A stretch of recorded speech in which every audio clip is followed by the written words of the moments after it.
Καλημέρα και από μένα μετά από αυτό το εξαιρετικό πραγματικά τραπέζι με την ανάδειξη της διάδρασης κλινικής και εργαστηρίου.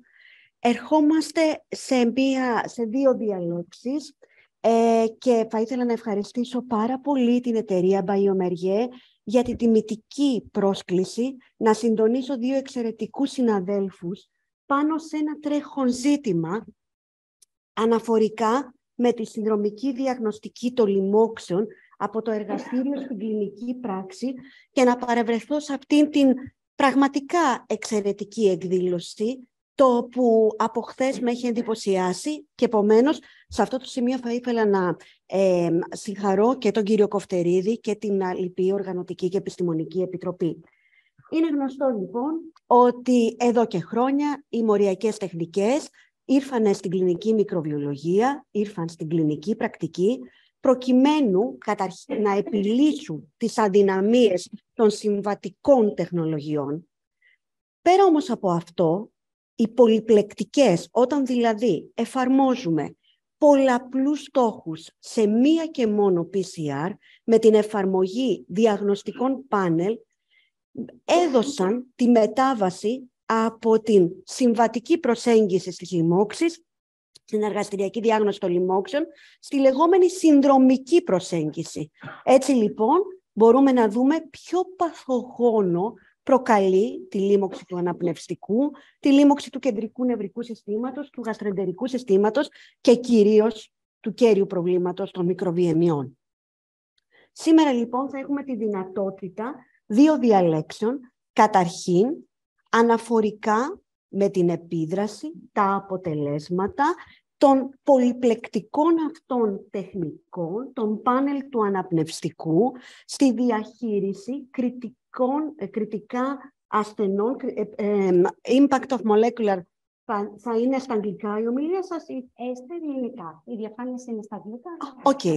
Λοιπόν, επομένως, αφορά στην επίδραση της μοριακής συνδρομικής διάγνωσης της σοβαρής πνευμονίας στη διαχείριση ακριβώς ασθενών σε κρίσιμη κατάσταση από την κυρία Σταφυλάκη, η οποία είναι βιοπαθολόγος στο νοσοκομείο Παγνή.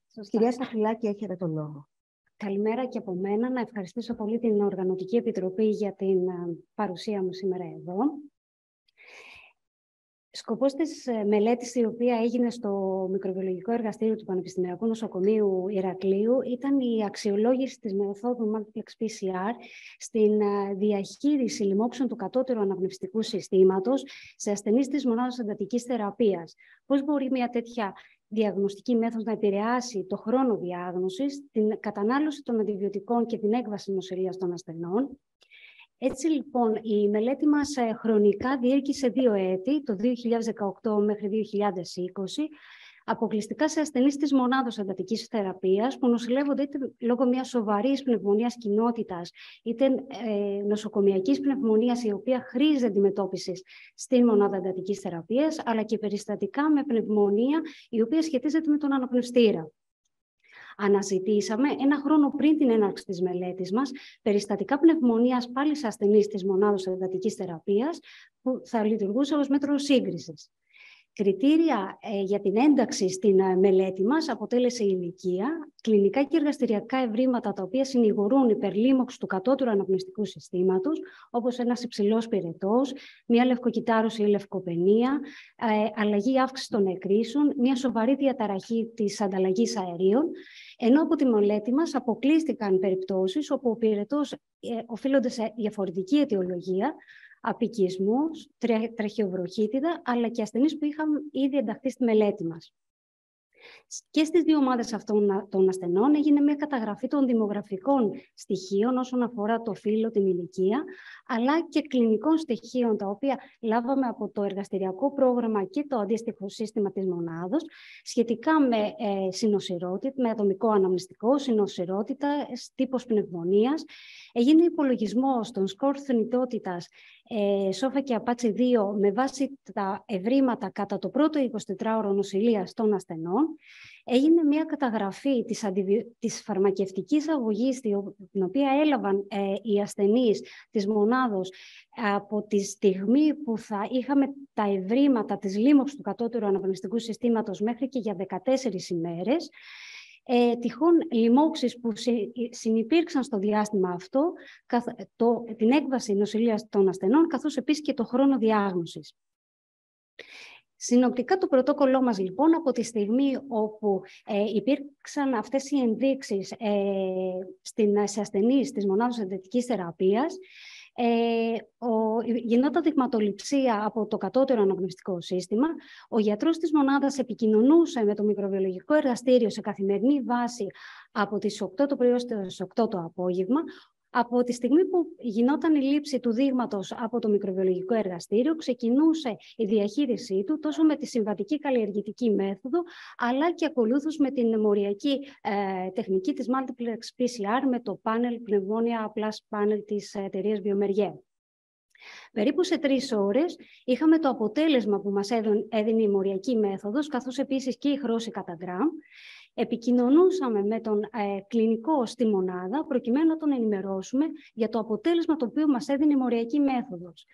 Είναι ιδιαίτερα σημαντικό και έχει ήδη αναφερθεί ότι μιλάμε για μια πολυπλεκτική εξέταση, οπότε εδώ έχουμε τη δυνατότητα να ανιχνεύσουμε πολλούς διαφορετικούς στόχους, οι οποίοι βλέπουν τόσο τα συχνότερα κοινά παθογόνα για τις λοιμώξεις του κατώτερου αναπνευστικού, όμως μας δίνει το συγκεκριμένο πάνελ τη δυνατότητα για ανίχνευση ακόμα και άτυπων βακτηρίων, καθώς επίσης και ιών που μπορούν να εμπλακούν στην λοιμώξη του αναπνευστικού, όμως δίνει και τη δυνατότητα της ανίχνευσης συγκεκριμένων γονιδίων αντοχής, οπότε δίνει έτσι μια πληροφορία η οποία, γνωρίζοντας ο κλινικός την τοπική επιδημιολογία, μπορεί να έχουμε μια πιο στοχευμένη θεραπευτική αντιμετώπιση και φυσικά αυτό θα είναι όφελος, όπως καταλαβαίνουμε όλοι, και προς τον ίδιο τον ασθενή, αλλά και γενικότερα προς το σύστημα υγείας. Φυσικά, τις επόμενες ημέρες θα ακολουθήσει το αποτέλεσμα της καλλιέργειας από το μικροβιολογικό εργαστήριο σχετικά με τον υπεύθυνο παθογόνο που ταυτοποιήθηκε, την ποσοτικοποίηση και τον έλεγχο ευαισθησίας στα αντιβιωτικά. Έτσι, λοιπόν, στη μελέτη μας είχαμε 2 ομάδες ασθενών. Συνολικά 79 ήταν οι ασθενείς οι οποίοι μελετήθηκαν με τη μοριακή μέθοδο. Το control group, το οποίο αναζητήσαμε ένα χρόνο πριν, ήταν 40 ασθενείς. Τα 2 τρίτα των περιπτώσεων αυτών ήταν πνευμονία η οποία σχετίζεται με τον αναπνευστήρα. Πολύ λιγότερα ήταν τα περιστατικά με μια σοβαρή πνευμονία κοινότητας και ακόμα λιγότερα ήταν με την νοσοκομιακή πνευμονία. Διαπιστώσαμε, συγκρίνοντας τις 2 ομάδες ασθενών, ότι ουσιαστικά δεν υπήρξαν σημαντικές διαφορές όσον αφορά τα δημογραφικά αλλά και τα κλινικά χαρακτηριστικά τους, ούτε όπως και ως προς την έκβαση της νοσηλείας. Οπότε ουσιαστικά είχαμε 2 ομάδες συγκρίσιμες. Εδώ, στον πίνακα αυτό, φαίνονται τα παθογόνα τα οποία μας έδωσε η καλλιέργεια από το μικροβιολογικό εργαστήριο και για τις 2 ομάδες ασθενών.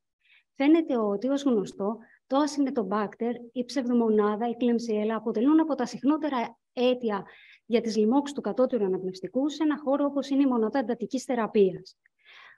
Θα πρέπει να αναφέρω ότι η μοριακή μέθοδος, επειδή ακριβώς έχει συγκεκριμένους στόχους, υπήρξαν τα περιστατικά στα οποία η καλλιέργεια ήταν αυτή η οποία μας έδωσε το παθογόνο. Δεν ήταν παθογόνο όπως είναι στην οτροφομονάδα, η οποία μπορεί να εμπλακεί στις λοιμώξεις του κατώτερου αναπνευστικού. Εδώ ουσιαστικά έχουμε την κατανομή των παθογόνων, τα οποία όσον αφορά το PCR group μας, και από την καλλιέργεια από το μικροβιολογικό και από τη συνδρομική αυτή εξέταση η οποία έγινε. Και σημαντικό είναι να αναφέρουμε ότι η συνδρομική μοριακή αυτή μέθοδος ακριβώς έδωσε την πληροφορία στον κλινικό για περισσότερα παθογόνα που μπορούσε και ανίχνευσε και είχαν εμπλοκή ουσιαστικά στη λίμωξη. Σε αυτή την κατηγορία ήταν και η αναπνευστική ιή, μια ομάδα ιών, αλλά και περιπτώσεις άτυπων βακτηρίων, όπως ήταν και η Legionella. Συγκρίνοντας έτσι τα αποτελέσματα τα οποία είχαμε στη διάθεσή μας όσον αφορά τα παθογόνα, είδαμε ότι σε ένα ποσοστό 40% υπήρχε απόλυτη συμφωνία του αποτελέσματος που έδωσε η καλλιέργεια από το μικροβιολογικό και του αποτελέσματος που μας έδωσε η μοριακή μέθοδο. Από την άλλη όμως διαπιστώσαμε ότι σε ένα ποσοστό ιδιαίτερα σημαντικό 49% η πληροφορία την οποία λάβαμε από τη μοριακή ήταν πολύ περισσότερα τα παθογόνα και ήταν παθογόνα όπως το ασυνετομπάκτερο, σταφυλόκοκος αουραίος, η λεγιονέλα που η καλλιέργεια δεν θα μπορούσε να δώσει και φυσικά και η ιή. Όμως υπήρξαν και αυτές οι περιπτώσεις, 9 στο σύνολο και σε ποστό 11%, στα οποία εδώ η μοριακή δεν κατάφερε να δώσει αποτέλεσμα και το οποίο μας έδωσε η καλλιέργεια του μικροβιολογικού. Εδώ λοιπόν είναι η κατανομή αυτών των παθογόνων που μας έδωσε πολύ περισσότερο η μοριακή αυτή μέθοδο και όπως ήδη προανέφερα ότι εκτός από το ασυνετομπάκτερ υπήρξαν έτσι και τα παθογόνα άτυπα όπως είναι η λεγιονέλα αλλά και η ιή. Μία άλλη δυνατότητα η οποία έχει το συγκεκριμένο ουσιαστικά αυτό διαγνωστικό εργαλείο είναι ότι δίνει τη δυνατότητα να ανιχνευθούν συγκεκριμένα γονίδια αντοχών. Έτσι λοιπόν υπήρξαν 12 περιστατικά όπου είχαμε ανίχνευση γονιδίων αντοχής, εκ των οποίων τα 9 ουσιαστικά είναι σε απόλυτη συμφωνία με αυτό τον έλεγχο ευαισθησίας που μας έδωσε και το μικροβιολογικό εργαστήριο, ενώ υπήρξαν 3 περιπτώσεις που είχαμε γονίδιο αντοχής, το οποίο ανιχνεύτηκε μονάχα από την PCR. Βέβαια, θα πρέπει να αναφέρουμε ότι σε ένα χώρο όπως είναι η μονάδα εντατικής θεραπείας, όπου έχουμε τα ανθεκτικά στελέχη τα οποία επικρατούν και τα οποία δημιουργούν πολλές φορές σοβαρό πρόβλημα στην διαχείριση και στην αντιμετώπιση τους, σύνθετοι και διαφορετικοί τρόποι, μηχανισμοί μάλλον αντοχής για κάποια παθογόνα όπως το ασυνετομπάκτερ ψευδομονάδα δεν μπόρεσε το μοριακό να τα ανιχνεύσει. Και αυτό γιατί η ανίχνευση περιορίζεται σε συγκεκριμένα γονίδια αντοχών, τα οποία θα μας δώσουν μια αντοχή τύπου ESBL, μια αντοχή στις καρβαπενέμες και μια αντοχή στη μεθικυλίνη για το σταφυλόκοκο αουραίος. Όπως και ήδη ο κύριος Προφτερίδης ανέφερε, διαπιστώσαμε μια σημαντική ελάττωση στο χρόνο διάγνωσης. Και όλοι γνωρίζουμε ότι από τη στιγμή που ένα δείγμα φτάνει στο μικροβιολογικό μέχρι τη στιγμή που θα ολοκληρωθεί η απάντησή του, πολλές φορές μεσολαβεί ένα σημαντικά μεγάλο χρονικό διάστημα, το οποίο οφείλεται πολλές φορές και σε κάποιες δυσκολίες ανάπτυξης, ταυτοποίησης και ελέγχου ευαισθησίας. Οπότε διαπιστώσαμε ότι από τις 72 ώρες μέσω όρο απάντησης από το μικροβιολογικό, είχαμε σε 3,5 ώρες δίναμε παθογόνο το οποίο εμπλέκεται στη λίμωξη του κατώτερου αναπνευστικού. Το οποίο σε συνδυασμό βέβαια και με κάποια παθογόνα μη καλλιεργήσιμα ή ακόμα και με τη δυνατότητα των γονιδίων αντοχών, καταλαβαίνουμε ότι δίνουμε μια πολύ έγκυρη και σωστή πληροφορία στον κλινικό να δράσει ανάλογα. Και πραγματικά υπήρξαν και τα περιστατικά στα οποία είχαμε και το de-escalation με βάση αυτή την πληροφορία. Φτάνουμε λοιπόν στις καταναλώσεις των αντιβιωτικών. Έγινε μια καταγραφή της φαρμακευτικής και αντιβιωτικής αγωγής, η οποία έλαβαν οι ασθενείς μας και στις 2 ομάδες και έγινε αντίστοιχα υπολογισμός των BDDs και στη συνέχεια DDDs η αναγωγή προς 100 BDs προκειμένου να έχουμε συγκρίσιμα αποτελέσματα και διαπιστώσαμε ότι σε βασικές κατηγορίες όπως η κολυστίνη, τη γεκυκλίνη, μεροπενέμη, είχαμε μια σημαντική ελάττωση στην κατανάλωση αυτών των αντιβιωτικών σε ποσοστό 50 και 64%, ενώ είδαμε μια σχετική αύξηση στους συνδυασμούς των β-λακταμικών με τους αναστολείς, πιπερασελίτα ζομπακτάμ και φταζεντίμα πιπακτάμ και στη λεβοφλοξασίνη.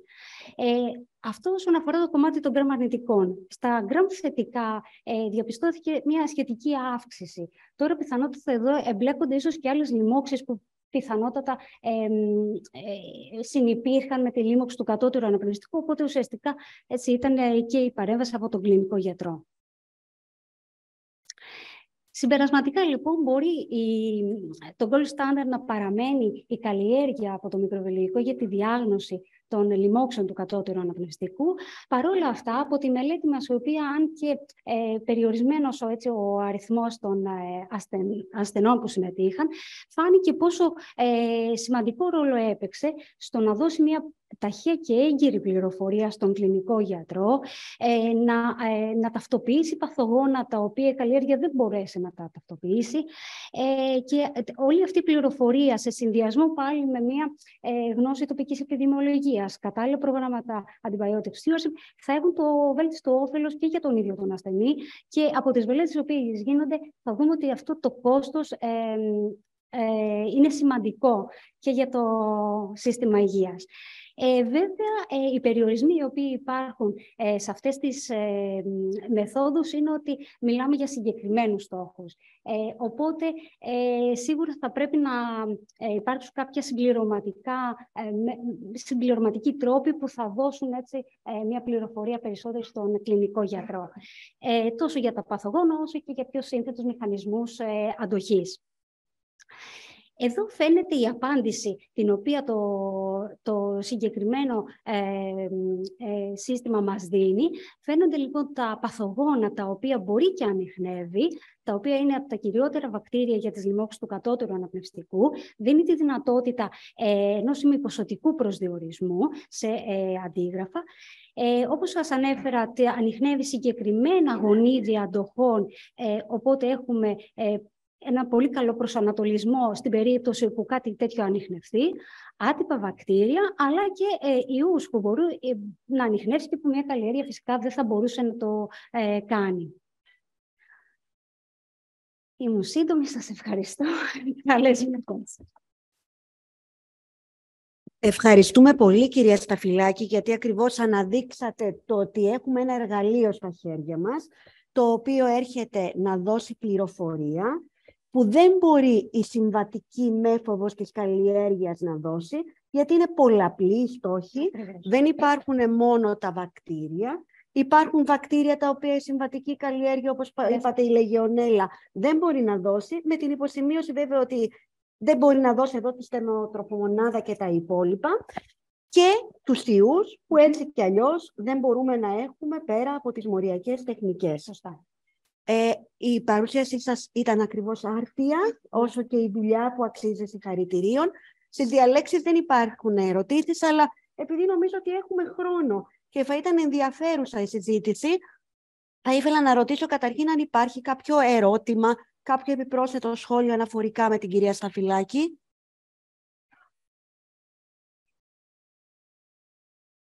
Το chat δεν μου έχουν δώσει κάτι. Εγώ θα ήθελα να σας ρωτήσω το εξής.